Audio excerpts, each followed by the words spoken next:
क्या आप भी नाखून काटने के बाद उन्हें कूड़ेदान में फेंक देते हैं? तो जरा रुक जाएं। चीन में कटे हुए नाखून महंगे दामों फरोख्त हो रहे हैं और उनके पीछे हैरान कुन वजह छुपी है। चीनी रिवायती अद्वियात में इंसानी नाखूनों को पेट दर्द और टॉन्सिल जैसी बीमारियों के इलाज में इस्तेमाल किया जाता है। मकामी दवासाज कंपनियां स्कूलों और देहातों से कटे हुए नाखून खरीद कर उन्हें साफ करके बारीक पाउडर में तब्दील करती हैं, जो अद्वियात में शामिल किया जाता है। एक रिपोर्ट के मुताबिक एक बालिग इंसान सालाना औसतन 100 ग्राम तक नाखून उगाता है, जो उस चीज को नायाब बनाता है और कीमत बढ़ा देता है। एक चीनी खातून ने बताया कि वो अपने नाखून $21 फी किलोग्राम के हिसाब से फरोख्त करती हैं और वो बचपन से नाखून जमा कर रही हैं।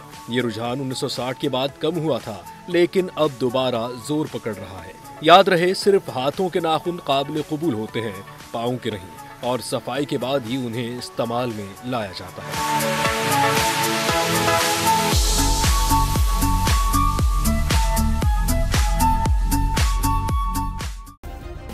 सब्सक्राइब करें और बेल दबाएं ताकि कोई खबर रह न जाए।